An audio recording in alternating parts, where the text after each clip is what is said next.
네, 안녕하십니까. 네, 기출문제 수업 보도록 하겠습니다. 이제 우리가 3월 달부터 기출문제 특강 들어가는데, 오전에 진도 나간 부분까지 한정해서 진행할 거예요. 그래서, 오늘은 이제 첫날이고 진도를 이렇게 많이 나가지 않았기 때문에 이 시간을 좀 이용을 해서, 기출문제를 이제 어떻게 준비하고 시험에 대한 대응을 어떻게 해야 되는지 간단하게 먼저 설명드리고, 그리고 내용 보도록 할 겁니다. 자, 우리가 수업은 이제 이 기출문제 특강 책자로 진행을 할 거고요. 이 책자 안에 보면 테마별로 해가지고 기출문제들이 수록이 되어 있는데, 우리 시험 기출문제뿐만 아니라 민법을 보는 다른 시험 기출문제들도 좀 실려 있어요. 특히 최근 것들 위주로 좀 실었습니다. 우리나라에 이제 민법을 보는 시험은 한 8개 정도가 되고, 뭐 감정평가사, 변리사, 노무사 다양하게 있고요.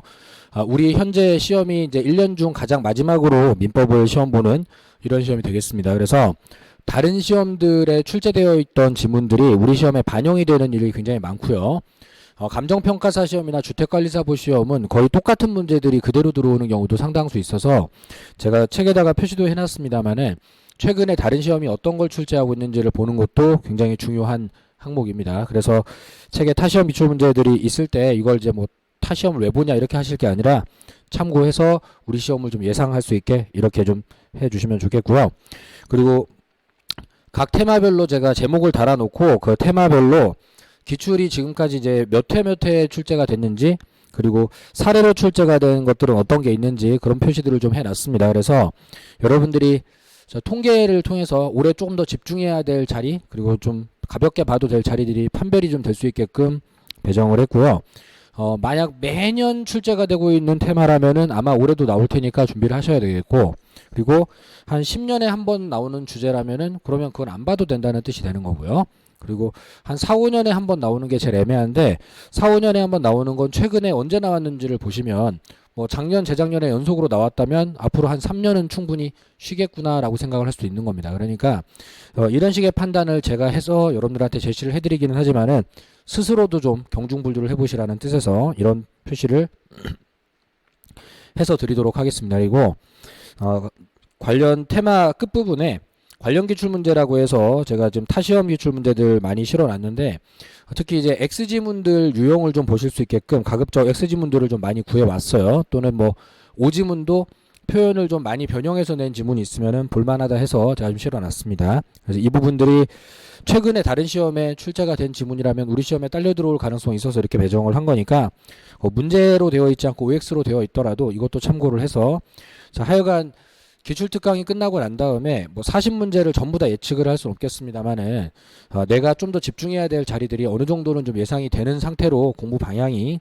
잡혀야 되는 게 이 특강의 이제 제일 중요한 목적 중에 하나입니다. 그리고 또 한 가지 목적은, 자, 내가 지식으로는 알아도 문제로는 못 푸는 상황이 벌어지면 실력 대비로 점수가 안 나오게 될 거예요. 그러니까 내가 배운 지식이 문제지에는 어떤 식으로 형성돼 가는지 그 유형을 보는 게 굉장히 중요한 이 특강의 기능이에요. 그래서 X로 바꾸는 문제는 어디를 X로 바꿔 가는지, 사례로 낼 때에는 어디를 좀 중심적으로 봐야 되는지, 뭐 이런 내용들을 신경 써서 봐두실 수 있도록 하고요. 또 겸사하시면서 문제를 풀 때 내가 고득점을 얻어내려고 하면 그러면 어떤 식으로 문제를 컨트롤해야 되는지 이런 것도 같이 배워보도록 하겠습니다. 그래서 자, 문제를 맞추고 틀리고 하는 부분에 대해서는 너무 크게 신경 쓰지 마시고, 오늘 제가 이걸 풀어드리겠습니다만은 여러분들이 개인적으로 이 기출특강 들으실 때 강의를 시작하기 앞서서 일단 스스로 시간을 좀 정해놓고, 뭐 1분에 한 문제 정도씩 시간을 정해놓고 시험 보듯이 쭉 한번 풀어본 다음에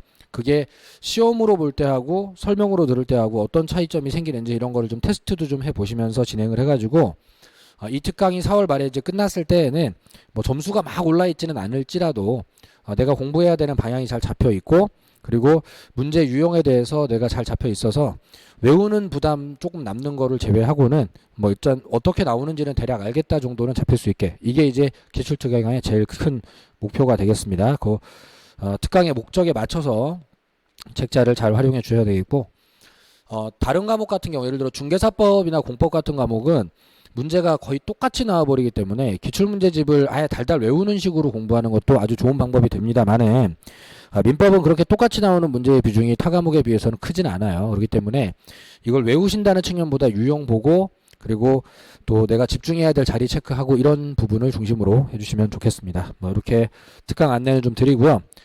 시험에 대해서 잠깐 얘기를 좀 드려볼게요. 자, 칠판에서 보겠습니다. 자, 우리가 이제 어떤 문제를 풀 거예요, 결과적으로는. 그러면 특강 자료에 1번 문제를 지금 대상으로 해보겠습니다. 1번 문제 보면은, 자, 이게 뭐 이런 걸 찾아라, 뭐 내지는 이런 거 틀린 거를 찾아라, 뭐 이런 식으로 틀린 것은 이런 문제가 나오겠죠, 그죠? 옳은 것은 틀린 것은 이런 문제가 나올 겁니다. 자, 그리고 기본적으로 우리는 오지선다 문제예요. 그러면은 5개 지문 중에 하나를 골라 주셔야 되겠고요. 자, 그러면 자, 이런 관점에서 생각을 좀 해보겠습니다. 자, 이 문제를 풀지 않고 찍는다라고 하면은 5개 중에 하나를 찍는 거니까 20% 확률이 되겠죠. 이렇게 될 거예요. 자, 만약에 하나를 제거하고 찍는다면 4개 중에 하나를 찍는 거니까 25% 확률이 될 거고요. 2개를 제거하면 3개가 남았으니까 33%. 그리고 자, 4개를 제거하면 2개 중에 하나니까 50%가 될 건데, 자, 이게 4개까지 제거를 하고 나면 그 다음부터는 100%로 답을 맞출 수 있다는 뜻이 돼요. 그러니까 확률이라는 측면에서 자, 50을 넘어가면서 100%가 안 되는 확률이라는 건 존재하지 않습니다. 그럼 이제 이 얘기를 왜 드리냐면, 자, 여러분들이 시험에서 이제 60점을 맞는 게 목표죠.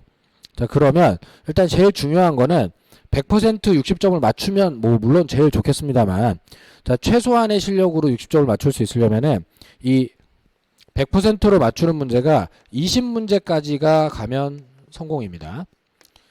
자, 일단 20문제를 완벽하게 정답을 맞추어 줬다라고 하면은 이제 50점이 확보가 된 거고요. 그럼 이제 확률로 찍는다라고 생각을 했을 때 가장 낮은 확률로 찍으면 20%가 되는 건데, 그러면 20% 확률로 나머지 20문제를 찍어도 4문제가 되는 거니까, 자, 그러면은 자, 이렇게 했을 때 이게 합쳐서 60점이 나와버리죠.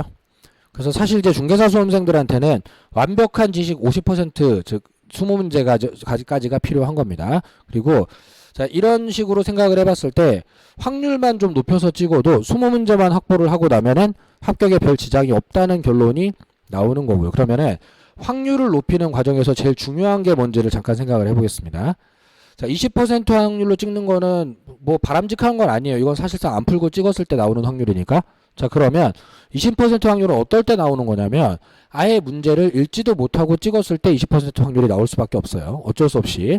그리고 실제 시험에 들어가면은 사실은 확률로 나오면 20%가 나와야 되는데 20%보다 더 낮은 확률의 점수, 즉 15점, 뭐 17.5 뭐 이런 점수가 나오는 경우는 함정에 빠져들기 때문에 그것 때문에 점수를 더 깎아먹는 이런 현상이 생겨나는 겁니다. 그러면은 일단 완벽하게 정답을 찾을 수 있는 문제를 20문제를 확보하는 거, 그 다음에 최대한 높은 확률로 찍을 수 있게끔 만드는 거, 이게 이제 객관식 시험에서 제일 중요한 요소가 될 텐데, 그럼 일단 최악의 상황, 절대로 하지 말아야 될 행동이라고 하면, 자, 아예 읽지도 못하고 찍는 문제를 만들어 버리면 그게 최악의 상황인 거예요.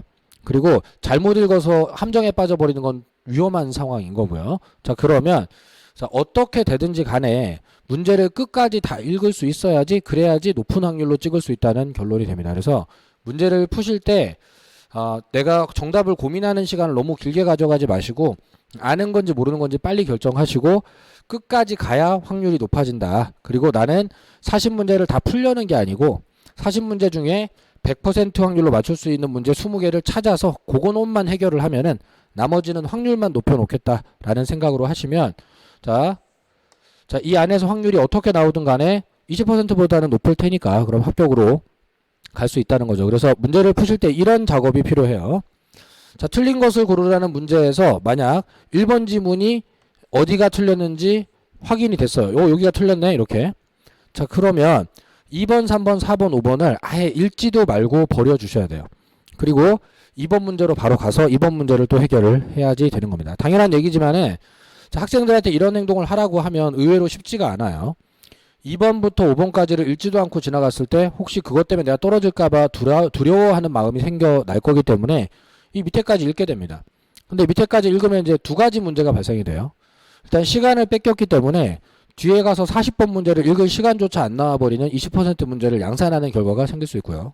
또 한 가지는 자, 안 읽어도 되는 문장 뒤에 거를 막 읽다가 혹시라도 내가 모르는 문장이 하나 떡 등장을 해버리면 이렇게 돼버리면 자 그러면 확신을 갖고 1번에 답을 써야 할 문제가 저 2번 문장이 등장하는 바람에 확률이 50%로 떨어지는 느낌으로 불안함을 느끼게 됩니다. 그러면 시간 뺏겼고 불안해졌고 뒤에 문제에 멘탈적인 하자가 생겨날 테고 여러 가지로 안 좋은 결과가 생기는 거예요. 그래서 정답이 나왔다고 생각을 했을 때 이때 자 뒤에 걸 안 읽으면 큰일 나지 않을까라는 그런 마음이 드시면 그러면 끝까지 못 읽으면 더 큰일 난다는 생각으로 빨리 접어 주셔야 됩니다. 그리고 시간이 남아서 돌아오면 그때 좀 차분한 마음으로 다시 점검을 하시면 되는 거니까 자 일단은 정답이 나오면 무조건 지나가시는 선택을 해서 자, 아예 못 읽고 푸는 문제가 나오지 않게끔 하는 훈련이 계속해서 진행이 돼야 됩니다. 자 그리고 자 틀린 거 고르라는 문제인데 자 만약에 이게 삼각형이 떠버리고 계속해서 삼각형이 떠버리면 불안하죠. 자 불안하더라도 같은 문장을 2번, 3번 읽지는 말아야 돼요. 자 침착하게 천천히 한 번에 딱 읽습니다. 천천히 읽어가지고 시간이 부족해지는 게 아니에요. 여러분들이 문제를 푸는 게 아니라 그냥 40문제를 읽기만 하겠다라고 시간을 카운트해 보시면은 대략 15분에서 20분 정도의 시간이면은 다 읽을 수 있습니다. 자, 문제는 이제 판단을 하고 고민을 하고 관계도 그리고 하는데 시간이 더 들어가기 때문에 자, 50분의 시간도 부족해지는 건데 그러면 자, 시간을 뺏어먹는 가장 큰 범위는 2번, 3번 읽는 현상이에요. 이걸 하지 말아야 돼요. 차라리 천천히 한 번에 읽고 판단해 봤을 때 자, O나 X가 나오면 고맙겠지만 삼각형이 떠버리면 삼각형이 뜬 채로 그냥 두는 거예요. 이렇게 하고 계속해서 넘어갑니다. 자, 삼각형이 3개나 뜨면 불안하겠죠. 하지만 4번에 가서 X자리를 찾아낸다면 이 앞에 삼각형은 아무 의미도 없는 거니까 거기서 괜히 시간 낭비를 할 필요가 없었다는 결론이 나오는 거예요. 그래서 삼각형이 떴을 때에는 자, 그냥 그런 채로 X가 나오겠지 하고 쭉 가주시면 돼요. 자, 여기서 X가 나와버리면 또 마찬가지 5번은 안 읽어도 되는 거고요. 자, 제일 문제가 되는 건 삼각형이 3개가 떴는데 아무리 봐도 이 2개는 맞는 지문이에요. 참 이제 답을 못 골랐단 말이죠. 자, 이럴 때 또 1번, 2번, 3번을 다시 읽어보고 이러면 안 된다는 거예요. 그럼 계속해서 시간을 뺏기고 20%로 달려가는 현상이 생겨버리는 겁니다. 그러니까 자, 정답을 못 골랐으면 이제 제 기준은 이렇게 합니다. 아, 이 중에 하나가 답인 것 같은데 나는 못 골랐다. 그리고 첫 느낌상 얘가 틀린 것 같은데 뭐 이런 식의 표시를 좀 나름대로 해놓고 그냥 다음 문제 풀러갑니다. 자, 왜? 어쨌건 나는 2개를 제거했기 때문에 지금 33%까지 확률은 끌어올려 놨으니까 자, 이 문제는 이번 생에는 내가 완벽하게 100%로 맞추기는 틀린 문제를 그냥 인정해버려요. 그리고 자, 모든 문제가 이렇게 되진 않을 테니까 뒤에 가서 100% 맞출 수 있는 문제 자 적어도 4개를 지울 수 있거나 아니면 정답 하나를 확실하게 아는 이런 문제를 찾아가지고 20개 채우면 될 일이고 얘는 확률은 무려 13%나 높여놨으니까 내가 할 만큼 노력은 한 거예요. 시간을 쓴 것에 대한 대가는 받았으니까 난 열심히 했어. 그럼 다음 문제 또 다음 문제 자 2번도 이렇게 되고 3번도 이렇게 되고 4번도 이렇게 되더라도 계속해서 가다 보면 또 완벽하게 풀 수 있는 문제도 나오겠죠. 이렇게 되는 겁니다. 실제로 재작년 같은 경우에 민법이 좀 까다롭게 나오는 부분이 생기면서 이 앞쪽에 문제가 좀 어렵게 배정되는 이런 경우들도 있었어요. 그러면은 앞쪽에 문제가 어렵게 배정이 되면 거기서 시간을 뺏기겠지만 뒤로 가면 쉬운 문제가 즐비하단 말이에요. 그러면은 앞쪽에 있는 문제는 33%, 50%, 25% 이렇게 확률로 그냥 쫙 조금 높여주시고 확실하게 나오는 쉬운 문제에서 20문제를 채워주면 되는 거 아닙니까? 근데 자, 앞에 거에서 시간 다 뺏기고 끝에 가갖고 읽지도 못하고 20% 확률이 돼버리면 그 시험은 망하는 거란 말이에요. 그렇기 때문에 자 이렇게 삼각형 관리를 잘 해가지고 확률은 높였으니까 빨리빨리 지나갈 수 있게 이렇게 연습을 계속 해주시고요. 그리고 오랜 수험 생활로 제가 갖고 있는 경험상 말씀드리면 옳은 거 고르시오 문제가 있고 틀린 거 고르시오 문제가 있어요. 그죠? 문제 중에는. 그래서 항상 문제를 풀 때는 이게 옳은 거 고르시오 문제인지 틀린 거 고르시오 문제인지 표시를 하는 연습이 필요하고요. 뭐 이렇게 표시하는 분들도 계시는데 그거는 본인 편의에 맞게 하시더라도 자 틀린 거 고르시오 문제 같은 경우에는 어디가 틀렸다라는 게 확실하게 딱 잡히는 순간 뒤는 안 읽어도 괜찮아요. 그래서 이유까지 알고 정답을 찾았기 때문에 사실 그거 뒤에 걸 읽는 게 손해만 나지 도움이 안 됩니다. 바로바로 지나가셔도 괜찮은데 자, 옳은 거 고르시오 문제는 틀린 자리를 내가 못 찾아가지고 맞는 느낌이 나는 수도 있어요.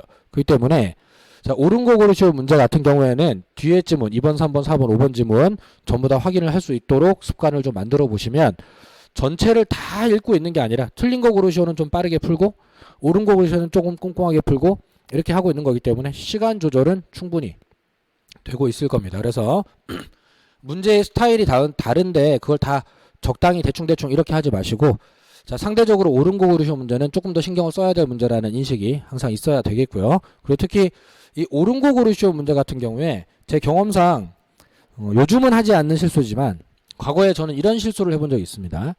자, 문제를 풀어요. 옳은 거 고르시오 문제입니다. 자, 1번 지문을 읽었는데 확실하게 틀린 자리를 찾았어요. 1번은 틀렸구나.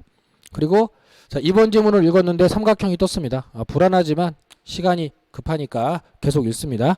자, 그리고 3번 지문을 읽었는데 또 삼각형이 떴어요. 자, 4번 지문을 읽었는데 또 삼각형이 떴어요. 자, 이제 심리적으로 굉장히 불안해지죠. 자, 그리고 5번 지문을 읽었는데 틀린 자리를 찾았어요. 자, 이러면 너무 반가운 나머지 삼각형 3개를 경험하고 나서 X지문을 만나니까 너무 반가운 나머지 정답이 5번이다. 자, 이런 실수를 하게 됩니다. 자, 이게 틀린 거 고르시오를 옳은 거 고르시오 문제로 옳은 거 고르시오 문제를 틀린 거 고르시오 문제로 정답을 잘못 표기하는 대표적인 케이스 중에 하나고 틀린 거 고르시오 문제보다 옳은 거 고르시오 문제에서 이 현상이 심리적으로 더 많이 발생돼요. 제 경험상. 자, 그러면 저는 이걸 없애기 위해서 이 실수를 저도 몇 차례에 걸쳐 해봤기 때문에 이걸 없애기 위해서 어떻게 하냐 항상 여기다가 동그라미 표시를 이렇게 한 다음에 자, 문제를 풀 때에는 여기서 삼각형 동그라미 X 이런 걸 적극적으로 이렇게 하고 어디가 어떻게 해서 틀렸다 이런 걸 다 표시를 하고 이렇게 합니다. 이것도 여러분들이 눈으로만 풀지 말고 손으로 이렇게 낙서해 가면서 쫙 푸신 다음에 정답이 결정됐다라고 생각이 되면 그러면 자, 저 번호 앞에다가 정답을 표시를 해 놔요. 근데 자, 저기다가 숫자를 쓸 때에는 항상 자, 틀린 거 고르시오인지 옳은 거 고르시오인지 한번 찍고 갑니다. 그래서 예를 들어 이렇게 되는 거예요. 쭉 풀다가 5번 지문 X가 나왔어요. 그럼 5번이 정답이구나. 근데 그냥 쓰는 게 아니라 틀린 거 고르시오 맞나? 그럼 5번 이렇게 씁니다. 근데 마지막에 여기를 딱 짚었을 때 옳은 거 고르시오 문제인데 내가 성급하게 5번을 답으로 쓰려고 그랬네. 그러면 다시 그러면 이건 이 중에서 찍어야 되는 문제였구나. 이렇게 자, 저기다가 기록을 일단 하고 나면은 다시는 바꾸지 않을 거기 때문에 그리고 마킹도 저 번호 앞에 있는 숫자를 가지고 마킹에 좀 옮겨갈 거기 때문에 저기다가 적을 때는 반드시 여기를 한번 손을 짚고 가는 습관을 만들었어요. 10년 넘게 고시 공부하면서 그냥 만들어진 습관이라 제가 안 하려고 그래도 나도 모르게 손이 자꾸 글로 가요. 자, 계속해서 했으니까. 그러니까 이런 습관이 만들어져 있어야 됩니다. 그래서 자, 다 풀어놓고 엉뚱 같은 실수를 하지 않게끔 하는 실수 뭐 이런 방법 도구들을 계속해서 연구를 해 두셔야 돼요. 자, 시험 공부라는 건 지식을 공부하는 것도 있습니다만 이런 기술적인 부분에서 잘 훈련이 된 학생들이 자기 실력 발휘가 100% 되는 거고 자, 지식은 많아도 이런 훈련이 안 되는 학생들은 뭐 이래서 실수했다 저래서 실수했다 하면서 많게는 20점까지도 들쭉날쭉 돼버립니다. 자, 내 실력 이외에 그 어떤 것으로도 점수를 감점당하지 않겠다는 생각으로 적극적으로 관리를 좀 해 주시기를 바라고요. 그리고 시험이 임박하면 또 말씀드리겠지만은 이 마킹이라고 하는 부분도 마찬가지 지금부터 좀 연습을 해 주셔서 특히 정무유사 같은 거 볼 때 마킹 훈련 같은 거 계속해서 해 주시기를 바래요. 제 기준으로 말씀드리면 자, 이런 식으로 해서 문제를 풉니다. 자, 못 푼 거는 번호 옆에 별표 쳐놓고 푼 거는 정답 써놓고 이렇게 하면서 삼각형 동그라미 하면서 쭉 가요. 쭉 가서 시험이 끝날 때까지 OMR 카드를 꺼내지 않아요. 중간중간 OMR 카드를 꺼내서 답을 마킹을 하면은 실수도 잦아지고 그만큼 시간도 뺏길 거예요. 볼펜 열었다가 닫았다가 막 이렇게 해야 되니까. 자, 그러면 자, OMR 카드는 그냥 서랍에 넣어둔 채로 문제를 계속 풀어요. 저는 5분 전까지 그냥 풉니다. 자, 근데 보통 감독관들이 10분 전이나 5분 전쯤 되면은 몇 분 남았습니다 라고 한두 번 정도는 사인을 줍니다. 자, 그럼 여러분들이 시험장 가서 경험해 보시면은 10분 남았습니다 사인이 나오는 순간에 주위에서 하는 소리가 나는 걸 느낄 수 있을 거예요. 자, 정신없이 풀다가 시간이 다 흘러버렸는데 나는 아직 많은 문제를 못 풀었다는 거죠. 자, 이 순간부터 이제 그 했던 사람들은 머릿속이 하얘지면서 이제 머리는 돌아가지 않고 자, 글자와 종이가 구별되지 않고 이런 일이 벌어집니다. 자, 이게 이렇게 벌어지는 일이 저도 겪어봤던 일이고 이 일을 안 당하려면 경험이 많아야 돼요. 경험이 많아야 되겠고 저 같은 경우에는 10분 남았습니다 하면 마음속에서 그래 나는 5분 더 풀고 마킹할 거야 이렇게 생각합니다. 5분 남았습니다 그러면 몇 개를 못 풀었던 마킹할 시간이 되었구나라고 그냥 결정을 딱 해놨어요. 5분 전에는 무조건 마킹을 시작합니다. 남은 문제가 몇 개이든지 간에. 기준이 있으니까 그렇게 긴장할 필요 없는 거고요. 제가 5분 전으로 기준을 정한 이유는 자, 저렇게 문제 앞에다 정답 표기를 해두면 나중에 저것만 보고 답으로 옮기면 되기 때문에 또 OMR 카드를 신속하게 마킹할 수 있는 기술을 가지고 있기 때문에 대략 1분 30초에서 2분이면은 80문제 정도의 마킹을 완벽하게 마무리할 수 있다는 걸 스탑워치로 계산을 해서 알고 있기 때문이에요. 그래서 여러분들이 모의고사를 보실 때 자, 푸는 거 말고 순수 마킹에 들어가는 이 찍는 시간만 몇 초가 걸리는지를 초 단위로 카운트를 해보실 필요성이 있습니다. 사람마다 좀 다를 텐데 만약 이 마킹 시간이 5분씩 걸린다면 그 방법은 절대로 쓰면 안 돼요. 최소한 3분 안쪽에서 마킹이 끝날 수 있는 방법을 찾아두셔야 되는 거고 실수가 안 나오면서 신속하게 마킹할 수 있는 자기만의 방법이 있어야지 되는 겁니다. 그래야지 1분을 줄이면 마킹 시간 1분을 줄이면 한 문제를 더 풀 수 있는 시간이 나는 거니까 자 이건 문제와도 직결이 되는 부분입니다. 사람마다 조금씩 다르긴 한데 제 방법을 소개를 드리면 자 이렇게 합니다. 자 OMR 카드를 이렇게 받으면 어떤 OMR 카드든 5문제마다 줄이 있어요. 자 이렇게 대략 몇 개만 그어 보겠습니다. 자 이렇게 자 한 줄에 몇 문제가 있던 5문제마다 줄이 있어요. 그리고 자 5문제가 1번부터 5번까지 6번부터 10번까지 이렇게 돼 있고 여기다 마킹을 하게 이렇게 나온단 말이죠. 이런 식으로 쭉 나온단 말이에요. 자 그러면 자 5개 단위로 마킹이 옮기는 거예요. 그래서 문제 앞에 저렇게 번호를 써놨다가 5분 전 딱 되면 자 내가 마킹이 한 1분 30초 2분 걸리니까 혹시 마킹 실수를 하더라도 자 다시 쓸 수 있는 충분한 시간이니까 쫄지 말고 마킹 일단 신속하게 하고 시간 남으면 몇 개 더 풀자 이런 생각으로 쭉 합니다. 자 쭉 하는데 자 한 문제 1번에 5번이니까 1번에 5번 자 2번에 3번 이렇게 하는 게 제일 위험한 방법이에요. 이렇게 하다가 자칫해가지고 한 줄을 밀렸으면 어디서부터 밀렸는지 확인도 잘 안 되는 이런 문제가 발생되고 밀려쓰기에 제일 좋은 조건입니다. 시간도 굉장히 많이 걸려요. 그래서 저는 이렇게 합니다. 자, 1번부터 5번까지 내가 답을 뭐라고 썼는지 쭉 저 앞에만 보고 확인을 해요. 그러면 5, 3, 2, 1, 4 이렇게 찍었다. 그러면 여기다가 5, 3, 2, 1, 4 이렇게 옮깁니다. 5개씩. 그리고 또 6번부터 10번까지는 뭐 2, 4, 3, 1, 2 이렇게 했다. 그러면 바로 2, 4, 3, 1, 2 이렇게 찍어요. 자 그러면 이제 왔다 갔다 하는 시간이 줄어들기 때문에 마킹 시간을 굉장히 많이 줄일 수 있고요. 처음에는 5개씩 옮기면 좀 불안하다는 느낌이 나기는 하는데 숙달을 하면 5개씩 옮기는 게 줄 때문에 밀려쓰기 가능성이 전혀 없어서 이게 가장 안전한 방법이고 실수로 한 칸을 밀리더라도 금방 티가 나기 때문에 수정 테이프로 얼른 교정을 하면 됩니다. 그렇기 때문에 하나씩 하는 것보다 시간도 줄일 수 있고 실수도 금방 발견할 수 있으니까 이 방법이 더 좋다고 생각을 하는 거예요. 그리고 자 빠르게 찍기 위해서 시중에 가보면 컴퓨터용 사인펜 촉이 이렇게 생긴 게 있고 이렇게 생긴 게 있어요. 소위 원터치 마킹펜이라고 하는 건데 자 과거에 사용하던 이 사인펜으로 마킹을 하려고 그러면 3번 이렇게 해야 돼요. 근데 자 원터치 마킹펜으로 하면은 동그라미 안에다가 콕 찍으면 그냥 싹 찍혀집니다. 그러면 이 뺑뺑이 돌리는 시간 0점 몇 초도 모이면 1분이 넘어가기 때문에 이 시간을 이제 세이브하기 위해서 이 사인펜을 구매를 합니다. 자 사인펜 제가 팔려고 그러는 게 아니고요. 서점에 가면 뭐 문구사에 가면 많이들 있습니다. 자 이 끝이 동그란 사인펜을 사시는데 근데 뭐 몇천 원밖에 안 해요. 자 이 사인펜을 처음에 사면 동그라미 안에 조그맣게밖에 안 찍혀요. 그래서 이게 불편하다고 안 쓰시는데 자 요 끝을 딱딱한 책상에다가 대고 연필 요 끝을 톡톡톡톡톡톡톡 이렇게 두드려주면 종이에다가 사인펜을 톡톡톡톡 두드려주면 여기가 약간 이렇게 뭉툭해져요. 너무 세게 하면 부러지니까 자 요거를 이제 살짝 해가지고 한 100번 이상 두드려야 돼요. 그러면 동그라미 크기에 딱 맞는 크기로 다듬어집니다. 자 그래서 한번 팡 찍으면은 그냥 한 방에 되게 요렇게 만드는 거예요. 자 저는 시험장 들어갈 때 이렇게 다듬어진 컴퓨터용 사인펜 원터치펜을 3자루씩 준비를 해갔어요. 그래서 빠르게 마킹하고 그리고 혹시 시험 도중에 부러지면 바로 다음 펜을 꺼내고 이렇게 할 수 있게 그러니까 이런 준비들이 모여서 시간을 단 1분이라도 줄일 수 있어야 된다는 거예요. 시간을 줄이면 그만큼 문제를 침착하게 볼 수 있고 시간을 줄이면 한 문제를 더 풀 수 있고 그리고 시간을 줄이면 20% 확률이 될 뻔했던 걸 25, 33%로 찍을 수 있다는 거예요. 그래서 자, 문제를 연습하실 때는 항상 시간을 잘 지켜야 된다는 걸 신경 쓰시면서 연습을 하도록 하겠습니다. 이 외에도 수험 생활을 오래 해본 사람이라면 뭐 알고 있는 소소한 팁 같은 게 있는데 시험이 다가올수록 제가 이것저것 얘기 드릴 텐데 우리가 기출문제 시작하는 거니까 기본적으로 공부하실 때 이런 문제에 관한 훈련은 하시면서 보실 수 있도록 하겠습니다. 자, 이렇게 하고요. 자, 이제 내용 보면서 이런 거 같이 훈련을 좀 해보도록 할게요. 자, 첫 번째 주제입니다.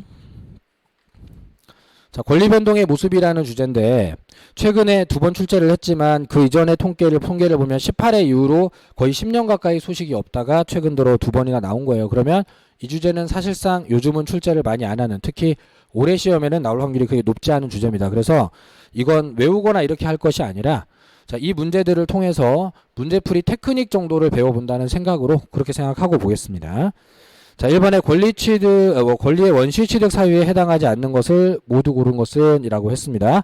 자, 그리고 박스 문제가 나왔는데 뭐 아시는 분들은 아시겠습니다만 이 박스 문제들을 풀 때 소거법이라는 걸 좀 적극적으로 활용할 수 있어야 되겠습니다. 그러면 가장 잘하는 소거법이 어떤 건지 뭐 이런 거 연습해보는 용도로 해보도록 할게요. 자, 그러면 제 문제를 제가 대략적으로 칠판에다가 좀 적어 보겠습니다. 자, 지금 1번 문제는 권리의 원시 취득이 아닌 것을 모두 골라라, 이런 문제입니다. 자, 문제에서 지금 내가 캐치해야 될 부분이 뭔지 확인하시고요. 자, 그러면 자, 원시 취득을 고르라는 건지 아닌 걸 고르라는 건지 이런 거에서 실수 나오면 안 되겠고, 원시 취득 아닌 걸 고른다라고 하면은 아마도 승계 취득 고르라는 얘기겠죠, 그죠? 자, 그래서 승계 취득을 모두 다 골라줘야 되겠다, 이렇게 문제를 제대로 파악할 수 있도록 해 두시고요. 자, 그리고 자, 박스 문제가 나왔는데 박스를 이렇게 만들어 보도록 하겠습니다. 자, 기억번 지문이에요. 자, 기억번 지문에 지금 무주물의 동산에 선점이라는 지문이 나왔네요. 필요한 것만 쓰겠습니다. 선점이 나왔어요. 자, 무주물 선점은 주인이 없는 물건을 먼저 점유해서 뭐 물고기 잡고 이렇게 해서 소유자가 되는 거니까 당연히 원시 취득이죠. 저는 뭐 시험 때는 보통 이렇게 이렇게만 쓰는데 본인 편하신 대로 하시고, 지금 O문장, X문장, 틀린 문장, 맞는 문장 하자는 게 아니니까 자, OX 이렇게 하시면 또 혼란스러워질 수 있으니까 차라리 원시 뭐 이렇게 쓰던가 자기만 알아볼 수 있는 뭘 메모를 하는 게 더 좋습니다. 자, 근데 자, 이게 선점이 원시 취득이라는 게 어렵지는 않습니다. 중개사 공부를 2달 이상 뭐 그 정도만 했으면 누구나 할 수 있는 지문이에요.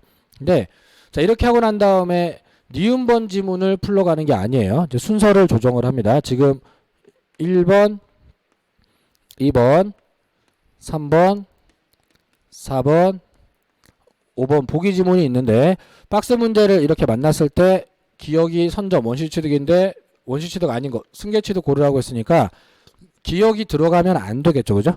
자, 기억이 들어가면 안 됩니다. 그럼 보기 지문에서 기억이 들어간 걸 제거를 해줍니다. 그러면 일단 1번이 제거가 되죠, 그죠? 1번이 기억, 니은 이렇게 돼 있으니까 자, 이 기억 때문에 제거가 됩니다. 그러니까 하나를 풀었으면 가서 하나를 줄여줘야지 되는 겁니다. 그리고 그 다음에 이제 더 지울 게 없으니까 다시 올라와서 니은번을 보니까 상속이네요. 자, 상속은 우리가 공부해 봤을 때 포괄 승계, 즉 승계 취득인 거죠. 그러면 니은번은 포함이 돼야 되겠네요. 그러면은 자, 역소거법을 또 진행을 해 줍니다. 자, 니은번이 안 들어간 걸 지워줘야지 되겠습니다. 그러면은 3번에는 니은 없이 디귿, 리을만 있으니까 요거 지울 수 있죠? 자, 이거 지워주시고, 그리고 자, 지금 5번 지문에도 디귿, 리을, 미음이 있으니까 니은이 없죠? 그러면 이걸 지워줍니다. 자, 이런 작업들을 해줍니다. 자, 요 정도까지는 이제 수험생들이라면 중고등학교 때도 많이들 해보셨을 거예요. 근데 여기서 그 다음이 중요합니다. 자, 다시 올라가서 디귿번 지문에 있는 자, 합병이 나왔는데 사실 시험범위랑도 거리가 있는 상법 내용이라 이건 사실 사법시험이랑 법무사 시험까지만 시험 범위에 들어가 있는 내용이지 그 외의 시험들은 범위에서 다루지도 않는 건데도 어쨌건 뭐 출제를 해놨습니다. 상속과 함께 포괄승계 취득에 해당하는 내용이긴 해요. 회사가 합쳐지는 내용이고 그래도 용어는 알아들을 수 있게끔 제가 설명도 한 적 있고 하기는 한데, 자, 그러면 저걸 가지고 문제를 풀어야 되냐? 사실은 그게 아니에요. 자, 이 디귿번을 읽으러 가기 전에 지금 이렇게까지 3개나 지웠으면 폭이 많이 좁혀졌죠? 그럼 이제 남은 지문에 보기 지문이 니은 디귿이 있고 니은, 디귿, 리을이 있는 지문이 남았어요. 자, 그러면 자, 둘 다 디귿이 들어가 있기 때문에 저 디귿번은 내가 정답을 고르는데 아무런 도움이 되지 않아요. 그러면 디귿번은 아예 읽지 않고 건너뛰고 순서를 조정하는 겁니다. 여기서 승부처는 이놈이에요. 자, 이놈. 미음은 있지도 않으니까 미음번은 고려할 사항도 아니고 이 리을번 지문이 지금 내가 정답을 맞추느냐 못 맞추느냐의 기로에 서 있는 겁니다. 자, 그러면 디귿은 안 읽고 버리고 순서 조정해서 리을부터 읽어요. 리을부터 읽어서 자, 리을번에 보니까 시효 취득이 나와 있죠. 시효 취득. 뭐 점유 취득 시효나 등기부 취득 시효 같은 걸 말하는 건데, 근데 이 시효 취득은 우리가 수업 시간에 신, 선, 시, 원 이런 암기 코드를 통해서 건물 신축, 선의 취득, 시효 취득은 원시 취득이다 이렇게 외워놨던 항목 중에 하나라서 당연히 원시 취득입니다. 자, 언뜻 보면 이전 등기 모양새가 있어서 승계 모양새가 있기 때문에 승계 취득이라고 착각하기 좋지만 분명히 이건 원시 취득으로 우리가 분류를 했던 거예요. 헷갈릴 수 있기 때문에 외워두기도 했던 건데, 지금 보면 출제자가 이 리을번을 구별할 수 있느냐를 가지고 정답이 결정되게끔 문제를 배정을 했어요. 그러니까 자, 출제 문제라는 건 항상 우연히 정답이 3번이고 우연히 정답이 4번이고 이런 게 아니라 출제 의도, 방향성이라는 게 있습니다. 자, 출제자가 궁금한 건 당신이 합병에 대해서 알고 있느냐가 아니에요. 자, 어느 시험 범위에도 시험 범위에 안 들어간 합병 같은 건 몰라도 풀 수 있게끔 해줬다는 겁니다. 자, 누구나 알만한 기역, 니은을 가지고 줄일 수 있게 만들어주고 결국은 승부처는 시효 취득이 되게 만들어 놓고 시효 취득이 구별이 되는 사람은 맞추는 거고 안 그런 사람은 틀리게 만들어 놨다는 거죠. 자, 그래서 우리가 신선시원을 외우는 방향성으로 공부를 진행하고 있는 거예요. 이렇게 하고 있는 거고, 자, 지금 미음번에는 건물 신축이 있습니다만 이건 읽어도 별 도움도 안 되는 지금 현재 상태로는 그런 상태입니다. 자, 물론 원시 취득에 해당이 되는 건데, 자, 디귿하고 미음은 지금 고려 대상이 아니고 이 시효 취득만 정확하게 판별을 해서 리을번은 원시 취득이니까 빼고 정답은 2번, 그리고 여기다가 큰지막하게 2번 이렇게 써놓고 지나가야 되는 이런 부분입니다. 혹시 정답을 못 찾았다면은 지울 수 있는 만큼 다른 지문으로 내가 알고 있는 지문으로 소거법 할 만큼 하고 자, 확률만 높여놓은 다음에 지나갈 수 있도록 해주시면 되는 거고요. 그러니까 제가 이 문제를 이제 보여드리는 건 소거법을 하실 때 이렇게 밑에 가서 지우는 작업들을 다 잘 하시는데 소거법, 역소거법 다 활용을 하시고요. 그리고 자, 문제풀이 순서도 좀 조정을 해서 안 읽어도 되는 지문들을 건너뛰고 가는 테크닉을 좀 만들어 보시라는 뜻입니다. 이렇게 해서 하여간 시간을 조금이라도 세이브를 하면 그러면 뒤에 가서 한 문제라도 더 풀 수 있다라는 결론이 나는 거니까 자, 이런 부분들을 지금부터 연습해서 적극적으로 활용을 하도록 합니다. 그리고 시간이 부족한 순간에 남아있는 문제가 너무 많다면 어떤 문제를 풀어야 되냐라고 생각했을 때 제일 풀기 편한 문제는 틀린 거 고르시오 문제예요. 그 다음은 옳은 거 고르시오 문제가 아니라 박스형 문제입니다. 박스형 문제는 소거법이 가능하기 때문에 단 한 지문만 선별해 내더라도 확률은 급격히 높아질 수가 있어요. 하나만으로도 하나만 읽고도 확률이 33%가 되는 경우도 나올 수가 있습니다. 그렇기 때문에 자, 시간이 없을 때는 틀린 거 고르시오 우선, 그 다음이 박스 문제, 그 다음이 옳은 거 고르시오 문제, 그리고 마지막이 사례 문제. 사례 문제는 필요적으로 시간이 빨리 끝날 수는 없어요. 그렇기 때문에 자, 이렇게 자, 내가 시간이 부족할 때 문제를 어떤 순서로 우선순위를 두고 풀어야 될지도 기준이 있으시면은 자, 내가 가진 실력만큼은 항상 나오게 될 거예요. 자, 어려운 거 건드리고 이상한 짓 하다가 쉬운 문제를 읽지도 못하고 푸는 이런 일은 벌어지지 말아야 된다는 게 제일 중요한 요소인 겁니다. 이렇게 대응을 해주시기 바라고 정답은 2번이었습니다. 자, 2번 문제는 준법률행위인 것은 이라는 문제인데 제가 수업 시간에 준법률행위 하지 말라 그랬는데 떡하니 기출문제에 나와 있어요. 근데 이 문제는 26회 때 출제가 됐는데 그 앞에 10년간 출제 기록이 없고 자, 이 이후에도 출제 기록이 보이지 않습니다. 그러면 10년에 한 번 나온 이 준법률행위 문제를 여러분들이 외워서 올해 30일의 시험에 도움이 될 가능성은 딱히 없고요. 제가 기출문제집에 실어놓은 이유는 시험장에 가서 이런 문제가 나왔을 때 대응하는 요령 정도는 배워보자 이런 뜻으로 좀 문제를 드렸습니다.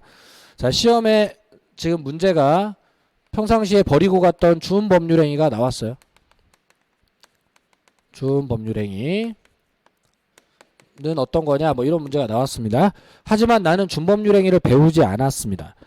하지만 우리가 이런 건 했어요. 준법률행위는 법률행위랑은 다른 거다. 근데 난 이건 몰라. 하지만 얘랑 다른 개념으로 법률행위에 대해서는 내가 열심히 배우고 있고, 자, 법률행위라고 하면은 두 가지 정도의 특징을 생각할 수 있는데, 권리 변동의 원인이기 때문에, 법률 요건이기 때문에, 자, 법률행위는 분명히 권리 변동이 일어날 거야.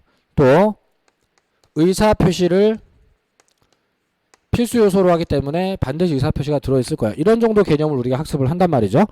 그리고 시험지에 준법률행위가 나오면 그건 내가 모르겠지만 법률행위랑 준법률행위가 다르다는 건 내가 수업 시간에 들었으니까, 그러면 안 되는 걸 하지 마시고요.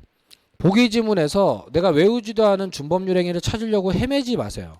그런 식으로 접근을 하면은 시간만 뺏기고 아무것도 남는 게 없어요. 내가 공부하지 않은 게 어떻게 있어. 그러면 아는 거에서 제거를 하는 형태의 소거법도 사용을 합니다. 자, 이 반대 개념인 법률행위 개념을 이용을 해가지고 법률행위는 제껴놓고 고르겠다, 이렇게 생각하시면 돼요. 그러면은 자, 1번 질문은 법정 대리인의 동의입니다. 자, 동의는 의사표시가 들어가 있죠. 자, 그러면 얘는 분명히 법률행위가 맞을 거예요. 그죠? 동의를 하면 권리가 확정되니까 권리 변동도 되고요. 자, 만약에 이 판정이 안 됐다면 그냥 삼각형으로 처리되는 겁니다. 그리고 자, 착오에 의한 의사표시 취소인데, 자, 취소는 우리가 아예 외우고 있는 상대방이 있는 단독행위로서 법률행위가 확실하고 권리의 소멸을 일으키는 의사표시죠. 법률행위 확실해요. 그러면은 자, 얘는 삼각형이 떠선 절대로 안 돼. 이것까지 삼각형이 뜨면 아예 이 문제는 안 읽어야 되는 문제가 된 겁니다. 자, 그럼 이건 법률행위가 맞네. 자, 그러면 1번 지문은 삼각형이 떴더라도 2번 지문은 정답이 아니라는 게 확정이 난 거죠. 그럼 또 하나 소거를 시킨 거예요. 자, 그리고 자, 3번 지문의 채무 이행의 최고인데 사실 이 부분이 정답이고요. 최고는 법률행위가 아니라 의사의 통지라고 해서, 자, 법률행위랑 굉장히 비슷한 느낌이 나기 때문에 자, 이걸 정답으로 지금 책정을 해 놓은 건데, 근데 이 최고라고 하는 걸 해서 권리 변동이 생기진 않아요. 최고는 우리가 수업 시간에 배울 때 뭔가를 물어보는 걸 최고라고 하고, 자, 의사의 표시를 하는 게 아니라 자, 어떻게 할래? 라고 물어보는 거니까 알려만 주는 거라서 권리 변동에 영향이 전혀 없습니다. 그래서 의사의 통지 준법률행위의 일종입니다. 정답은 3번이지만 외운 게 아니기 때문에 당연히 삼각형은 뜰 거예요. 자, 그리고 자, 4번 질문에 무권대리에 대한 법률행위 추인인데, 법정대리인 추인. 추인도 상대방이 있는 단독행위, 법률행위의 일종입니다. 법률행위의 일종입니다. 자, 제거를 할 수 있어야 되지만 제거를 못하는 경우도 생길 수 있고, 그러면 삼각형이 될 수 있어요.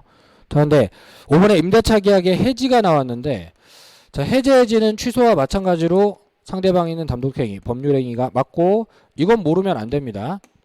자, 그러면 자, 일단 최악의 상황에서도 준법률행위를 찾으려고 애를 쓴 게 아니라 법률행위를 찾으려고 애를 쓰면 2번하고 5번이 정답이 아니라는 건 소거가 되고 확률은 33%로 높아진 겁니다. 그리고 자, 여기서 디테일로 들어가서 자, 동의나 추인 같은 게 법률행위, 이게 분명히 의사표시 들어있고 권리변동의 원인이 들어갔다. 자, 그러면 자, 1번하고 4번을 제거해서 정답을 3번으로 할 수도 있겠는데, 자, 내가 만약 그렇게까지 테크닉이 준비되지 않았다라고 하면 그러면 33%로 그냥 찍고 다음 문제로 가야 됩니다. 그러면 성공인 건데, 여기서 최악의 선택이 준법률행위 뭐지? 준법률행위 뭐지? 계속 읽고 또 읽고 또 읽고, 자, 이거 뭐지? 이거 뭐지? 하면서 이 짧은 문제의 시간을 막 5분씩 써버리고 그러면 이 시험은 망한 거예요. 자, 실제로 이 문제는 기출문제 26회 때 나올 때 굉장히 앞쪽에 배정돼 있어가지고 민법은 41번부터니까 이게 46번 문제가 그랬습니다. 그럼 그 뒤로도 34문제가 남아있는데 여기서 5분을 쓰면 필연적으로 뒤에 가서 20% 확률로 찍어야 되는 못 푸른 문제가 나와버리는 겁니다. 그렇기 때문에 차라리 틀려버리는 게 낫고 33% 확률인 게 충분히 할 만큼은 한 거예요. 여기서 10년에 한 번 나오는 의사의 통지를 외우고 있지 마시고, 그래서 공부 방향을 잡을 때 대응 요령을 알고 있으면 되겠습니다. 그리고 이런 대응을 하기 위해서 우리가 기본 강의를 하고 심화 강의를 하고 수업 시간에 제가 키워드만 골라 드릴 수도 있으면서도 판례 배경 상황이나 또는 용어의 정확한 의미, 그리고 이론적인 뭐 가끔씩은 독일 민법 얘기까지 해가면서 풍부하게 설명을 해 놓는 거예요. 사람이 공부를 하고 들어놓은 게 다 어디 가지 않습니다. 열심히 해놓으면 다 어딘가 남아있게 되어 있고 감각이 높아져도 높아져요.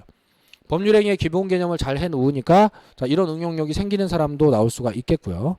또 경험이 많고 이런 기본 기초 개념이 잘 된 분들은 그러면 이런 것들도 다 제거를 할 수 있을 거예요. 그럼 네 거를 제거하고 나면 3번이 답이다. 이렇게 할 수 있는 거죠.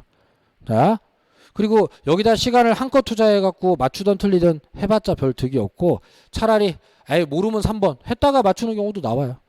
찍는다고 다 틀리는 게 아니기 때문에 자, 그러면 내가 공부하지 않은 주제로 나왔을 때는 할 수 있는 대응만 적당하게 할 수 있는 만큼 하고 확률이 높아지거나 뭐 어떤 정도의 시간을 세이브하거나 내가 어떤 정도의 혜택만 보면 그걸로 만족해야지 이걸 맞추려고 너무 애를 쓰면 안 되는 겁니다. 자, 그 얘기 드리려고 제가 문제를 좀 포함시켰고요. 자, 그리고 3번 문제 봅니다.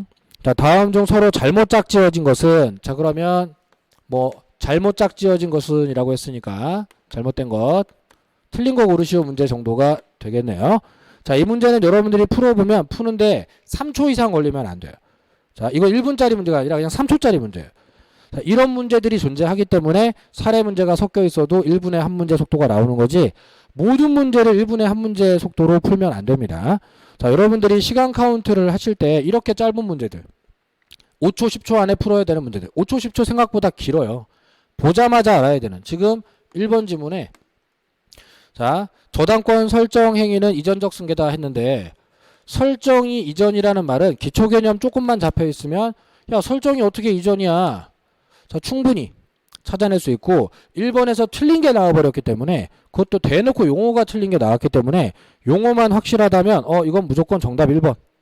자, 틀렸어. 설정 이전 아니야. 이거 딱 확인되는 순간 정답 1번. 뒤에 있는 2번, 3번, 4번, 5번은 난 관심 없음. 이렇게 반응을 해 주셔야 돼요. 그래서 개념이 중요한 거고요. 자, 이렇게 되는 거고요. 자, 그리고 자, 이게 여러분들이 이제 시간 관리를 하실 때 시간 관리에 관한 또 추가적인 팁을 좀 드리면 자, 내가 서두른다고 무조건 빨리 풀어지는 건 아닙니다. 그렇다고 한 문제당 1분을 이럴 때 지키는 건 아니겠죠. 그죠? 자, 그럼 어떻게 하시면 좋으냐면은 저는 이렇게 합니다. 자, 내가 40문제를 푼다라고 하면 1번부터 10번까지는 시계 안 보고 그냥 풀어요. 그리고 10번 문제를 딱 완료하는 순간 시간을 봅니다. 그 안에는 5초짜리 문제도 있고 3분짜리 문제도 있었겠지만 10문제 정도가 되면은 누적 통계로서 충분히 문항당 1분 속도를 카운트할 만하다고 보는 거예요. 그래서 주어진 시간 중에 10분을 기준으로 해서 문항당 1분 속도가 잘 지켜지고 있으면 그대로 가는 거고 오버타임을 하고 있다 싶으면 11번부터는 지금까지보다 훨씬 더 빠른 속도로 날림으로 풀더라도 빨리빨리 달려야지 안 그러면 결국 끝까지 못 간다는 소리예요.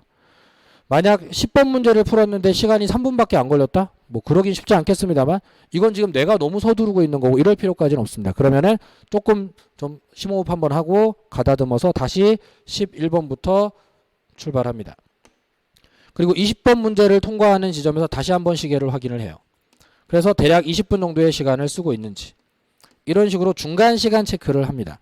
자, 많이 노련해지면 40문제 단위로 체크도 할 수 있고 20문제 단위로 체크할 수도 있고 뭐 되기는 되는데 하나하나 체크하면 시간 낭비가 되고 10문제 정도 단위로는 체크를 하기 시작해서 익숙해지면 20문제 단위로 체크를 하시거나 이렇게 하셔야지 시간을 이미 다 쓰고 난 다음에 5분 남았습니다 상황에서 시간 조절이란 있을 수 없습니다.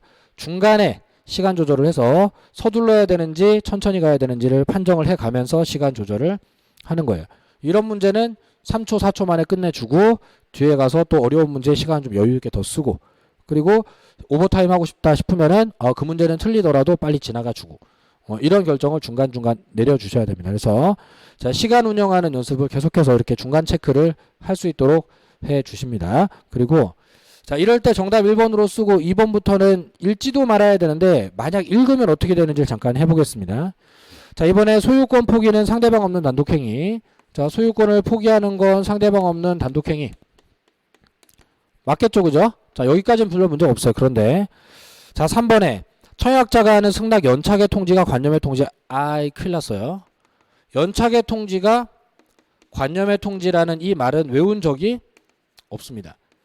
자, 이 의사의 통지, 관념의 통지 어쩌고 하는 이런 주제들이 아예 안 나오는 게 아니라 이렇게 흔들기용으로 나와 주기 때문에 수업 시간에 제가 아예 그냥 안 하진 않고 기본 설명을 좀 하는 건데, 자, 우리가 수업 시간에 오전에 채권 양도 통지, 자, 그 사실을 알리는 채권 양도 통지가 관념의 통지라는 걸 한 적이 있죠.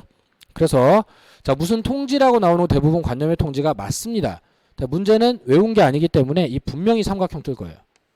그러면 자, 1번에 정답 쓰고 지나갔어야 될 문제가 이거 틀린 거니까 정답 쓰고 지나갔어야 될 문제가 3번이 등장하는 순간부터 이제 고민거리가 돼요. 시간 뺏겼고 확률 떨어졌고 이상한 문제가 생겨나고, 4번에 보면 자, 무주물 선점 원시 취득, 자, 선점이 원시 취득, 이건 뭐 어렵지는 않으니까 얘는 해결을 했다고 치고 맞는 지문이네. 자, 5번에 보니까 자, 무권 대행이 추인 여부에 대한 확답의 최고가 의사의 통지. 아, 나 또 걸려서 또. 자, 의사의 통지.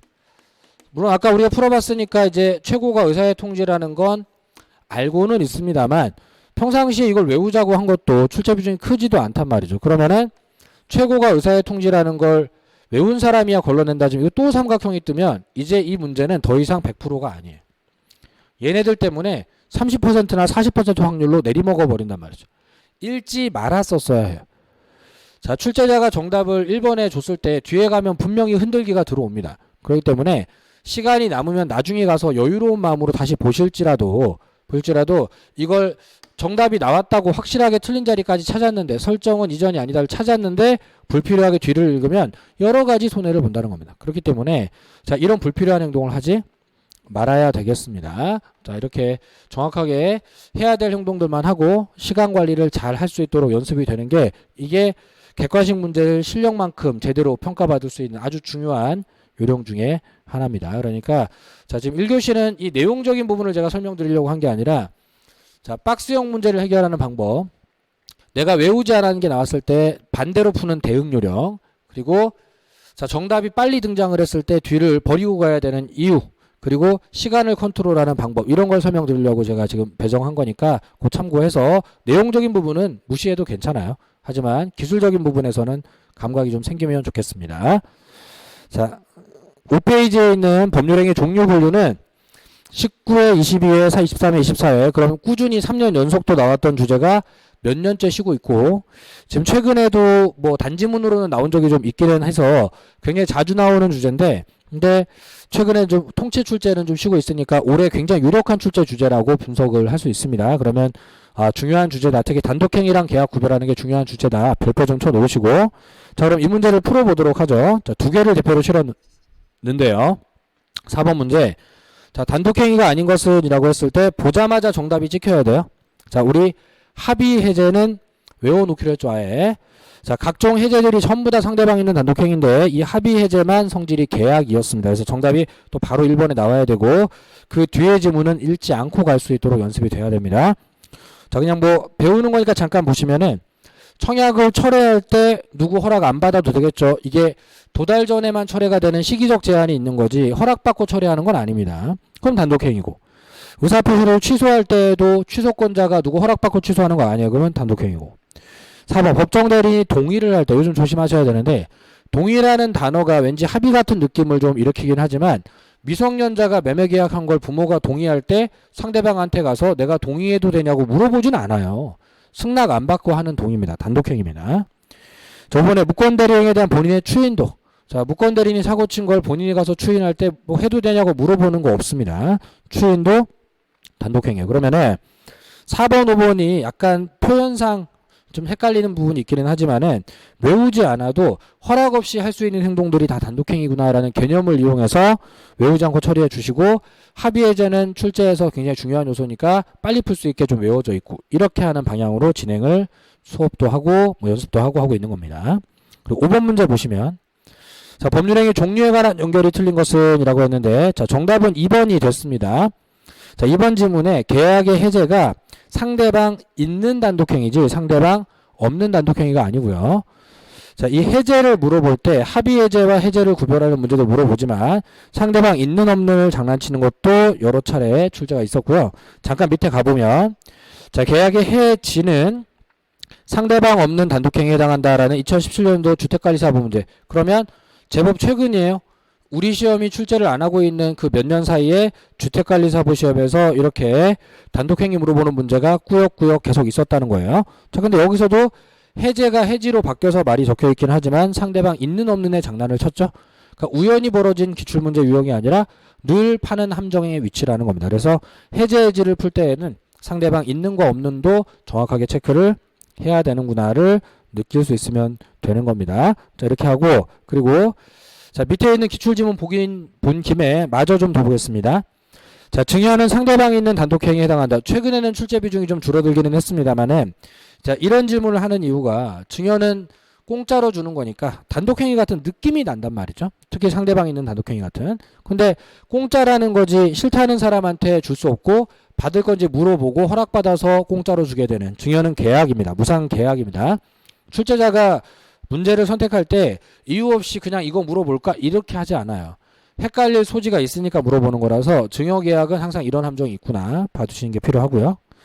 자, 재단법인 설립행위는 상대방 있는 단독행위다 했는데 상대방 없는 단독행위죠. 자, 상대방 있는 없는 장난도 꾸준히 치는구나 보시고, 재단법인 설립행위가 우리 시험범위랑은 거리감이 좀 있습니다만, 자, 재작년도 주택관리사부에 출제된 지문이라면 우리 시험에도 함정으로는 얼마든지 들어올 수 있다는 감안을 하셔야지 되는 겁니다. 최근 다른 기출문제 동향은 이렇게 파악을 좀 해주셔야 되는 거고요. 자, 처분권 없는 자의 물권행위는 무엇이다라고 했는데, 자, 이 문제를 푸는 요령, 그리고 5번 문제 관련해서도 좀 기술적인 요령에 대해서 잠깐 몇 개 또 해보겠습니다. 자, 일단 5번 문제 관련해서 보면 5번 문제가 1번 지문이 채권행위 이퀄 교환 이렇게 나와요. 그죠? 자, 그리고 그 밑에 있는 2번 지문도 자, 이것도 상대방 없는 단독행위 이퀄 뭐 해제 이렇게 나와 있어서, 자, 1번은 맞는 거고 2번은 틀린 거 이렇게 됐죠. 그죠? 이렇게 됐는데, 근데 자, 제가 말씀드리고 싶은 건, 자, 여러분들이 문제를 풀려고 했을 때 이렇게 이퀄로 연결된 문장이 옳은지 틀린지를 판정할 때 채권행위는 교환이 맞나? 이렇게 읽으면 잘 안 읽어질 거예요. 근데 자, 이쪽 방향으로 읽는 게 아니라 역방향으로 읽어서 교환이 채권행위 맞나? 이렇게 읽으면 매매나 교환 같은 건 기본적으로 청구권 발생시키는 채권행위가 맞죠? 자, 이쪽 방향으로 읽으면은 삼각형 같은 느낌이 나는 문장인데 이쪽 방향으로 읽으면은 쉽게 오가 잡혀요. 또 상대방 없는 단독행위가 해제가 맞나? 이렇게 읽으면은 이게 뭐 어떻게 하자는 건지 이렇게 되는데, 해제는 상대방 없는 단독행위 이렇게 읽어보면 없는이 아니라 있는이지 요거 틀렸지 이렇게 금방 잡힙니다. 자, 그럼 이런 현상은 왜 벌어지냐? 우연히 벌어진 게 아니에요. 우연히 벌어진 게 아니라 상호 개념의 원리를 이용해서 출제자가 일부러 이렇게 쓰는 거예요. 반대로 쓸 수도 있잖아요. 그죠? 자, 인간의 머리 구조는 이런 개념을 갖고 있습니다. 자, 뭔가를 배우면 포함 관계상 넓은 개념, 좁은 개념 이런 걸 머릿속에 자연스럽게 형성을 합니다. 자, 그러면 우리가 여기 있는 지문을 그대로 대비해 봤을 때, 자, 상대방 없는 단독행위, 뭐 상대방 있는 단독행위든 단독행위 안에 상대방이 있는 게 있고 상대방이 없는 게 있다. 자, 이렇게 되고 상대방 있는 거 안에 해제가 들어있다. 자, 이런 식의 개념을 의도적으로 만들지 않았는데 머릿속에서 형성이 된단 말이에요. 그러다 보니까 좁은 개념으로서 넓은 개념으로 가면 읽어집니다. 해제는 상대방이 있는 단독행위 이렇게 하면 잘 읽어지는데, 상대방이 있는 단독행위 해제 이러면 이 상대방 없는 단독행위도 단독행위라는 개념 때문에 뭔가 잘못된 거 아닌가라는 불편함이 느껴져요. 자, 제가 더 쉬운 걸로 예를 들어 볼게요. 자, 민석기는 남자 이건 쉽게 받아들여지죠. 근데 남자 이퀄 민석기 이러면 남자가 민석기만 있는 건 아닌데 라는 느낌 때문에 잠깐 주저를 하게 된단 말이에요. 그게 법률 용어랑 섞이게 되면 더 불편하게 느껴집니다. 그래서 자, 이퀄로 연결된 문장은 어차피 이 순서가 좀 중요한 게 아니기 때문에, 자, 바른 방향으로 읽어서 판정이 애매하거나 모르겠으면 역방향으로 읽어보는 게 굉장히 손쉬운 해결 방법이 되기도 합니다. 이런 테크닉도 연습을 할 수 있도록 해주시고, 자, 이거 뭐 심리학에 나오는 건데, 자, 이런 상호 개념의 문제를 가지고 흔들기를 하면 반대 방향으로도 읽어볼 수 있도록 해주시고요. 지금 그 제일 밑에 있는 기출지문에 있는 것도 좀 다른 테크닉이 들어가는 건데, 처분 권한 없는 자의 물권행위는 무효다라는 지문 제가 필요한 것만 써볼게요. 처분 권한 없는 자의 물권행위는 무효다라는 문장입니다. 자, 생전 외워본 적이 없어요. 책에도 이런 얘기가 자세히 써있지는 않고요. 그냥 만들어진 문장이고 조문도 판례도 아닌 이런 문장이 민법 시험 문제로는 등장을 합니다. 자, 이게 공법이랑 중개사법이랑 다른 점이에요. 자, 법학자가 그냥 만들어낸 어떤 문장도 시험에 등장하는 부분이 있어요, 민법은. 그럼 이런 게 나왔을 때 어떤 키워드로 외우고 한다는 건 힘들고 정 모르겠으면 삼각형 치고 버리고 가야 될 지문인데, 사실 이런 지문은 대응이 아예 어렵진 않습니다. 자, 처분 권한 없는 자라는 말을 봤을 때 이 법률 용어로는 읽기 힘들지만 내가 알고 있는 처분 권한의 대표를 여기다가 대입을 해볼 수 있어요. 자, 처분 권한의 대표는 소유권입니다. 그러면 처분 권한 없는 자는 소유권 없는 자가 되는 거고요. 물권행위? 자, 물권행위 여러 가지가 있는데, 자, 여러 가지 물권행위 중에 내가 아는 거 하나만. 소유권 이전시키는 행동. 그러면 자, 소유권 없는 자의 소유권 이전 행위는, 남의 물건 소유권을 넘기는 행동은 무효다. 이건 잘 읽어지죠. 그죠? 자, 그러니까 제가 여러분들한테 책을 많이 읽어라, 그리고 기본서 위주로 좀 많이 봐두셔라, 그리고 판례를 귀찮더라도 좀 쭉 읽어두고 키워드는 시험 직전에 뭐 몰아서 좀 하고 할 테니까 일단은 폭을 좀 넓혀서 이해도를 넓히라고 하는 게 이런 겁니다. 이해도가 넓은 사람은 내가 모르는 말이 나왔을 때 아는 말로 바꿔서 읽고, 자, 아는 말로 바꿔서 읽어서 해결을 하면 외우지 않고 또 해결을 할 수 있기 때문에 이런 능력은 그냥 외운다고 생겨나는 능력은 아니에요. 근데 이제 타과목 대비 민법은 이런 능력을 좀 더 많이 요구를 하기 때문에 그래서 자꾸 책을 읽으라고 하고, 타과목은 이미 3월달에 요약집 시작을 했는데 민법은 아직도 기본서를 하고 있는 게 그런 이유에서 하는 겁니다. 자, 아무 생각 없이 제가 진행을 하는 게 아니라, 자, 학습을 시키는 방향성도, 그리고 학습을 해 나가는 도구도, 공부를 해야 되는 중요성도 여러 가지 고민 끝에 안내를 드리는 거니까, 자, 이 문장은 외웠느냐 못 외웠느냐가 중요한 게 아니에요. 내가 모르는 문장을 만났을 때 알고 있는 다른 말로 대체할 수 있는 마음의 준비가 되어 있느냐가 중요한 거고, 이건 분명히 여러분들이 꾸준히 책을 읽고 노력을 하시면은 한 4개월, 6개월 지나가면서 100%까지는 아니더라도 상당 수준까지 올라올 수 있지만, 여러분들이 그런 행동을 하지 않고 책 안 읽고 키워드만 외우고 있으면 이 능력은 절대로 생겨나지 않아요. 그냥은 절대로 생겨나지 않습니다. 그러다 보면 외운 거 똑같이 나오지 않는 시험에서는 대응책이 아예 없어지는 상황이 벌어진단 말이죠. 그러면 자, 우리 시험이 제가 느끼기에, 자, 똑같은 구조에 똑같은 판례 조문으로 내는 문제는 40% 내외밖에 안 되는데 시험이 어려워지면은 50점 정도 수준에서 끝나버린다는 결론이 된다는 거예요. 그럼 제대로 합격하려면, 어떤 상황에서 합격하려면 이런 능력이 100%는 아니더라도 이렇게 바꿔 읽을 수 있는 능력을 일부라도 가지고 있으면, 자, 60점은 항상 맞을 수 있다는 거죠.